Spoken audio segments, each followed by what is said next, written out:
इस दुनिया में सभी पशु पक्षी पेड़ पौधे, इन सभी में प्रकृति का एक दबाव है कि उसे अपनी प्रजातियों को बढ़ाना है, उसे पूरी दुनिया में फैलाना है। सिर्फ इंसान को ही ये स्वतंत्रता मिली है कि वो अपनी मर्जी से संतान उत्पन्न कर सकता है या फिर वो ना करे। लेकिन पशु पक्षी पेड़ पौधे, इन सभी में प्रकृति का एक दबाव है।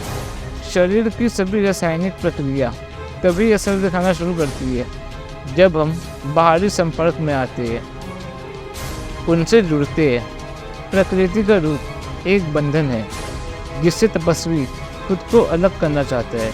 हमारी बाहरी दृष्टि वो बीज को नहीं तराशती, वो फल को तराशती है। लेकिन जो तपस्वी होते हैं वो अपने भीतर उस अनंत की गहराई में उस बीज को तराशते हैं जिनसे ये शरीर रूपी वृक्ष उत्पन्न हुआ है।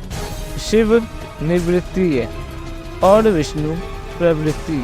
शिव रुद्राक्ष की माला को जमीन पर नहीं बोते, शिव रुद्राक्ष के बीज को अपने गले में धारण करते हैं। जमीन पर नहीं बोने के कारण और वृक्ष की उत्पत्ति नहीं होती। निवृत्ति भीतर की दृष्टि है और प्रवृत्ति बाहर की दृष्टि।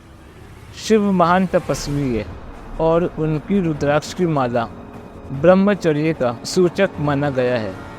इससे विपरीत विष्णु जो बाहरी चीज़ों के स्वामी हैं, जो माया करते हैं, इसलिए वो शिव से विपरीत फूलों की माला पहनते हैं और हमें मोह माया में उलझाते हैं। इस बाहरी दृष्टि के कारण हम उस अनंत की खोज नहीं कर पाते।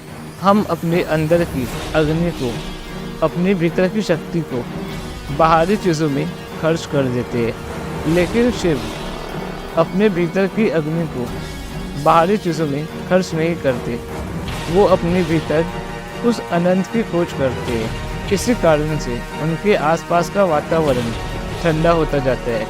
उनकी भीतर की अग्नि से सभी मोह माया नष्ट हो जाते हैं और भस्म के रूप में उनके शरीर से बाहर आते हैं। इसलिए शिव के आसपास का वातावरण धीरे धीरे ठंडा होता जाता है, नदियाँ जम जाती है और कैलाश पर्वत बन जाता है।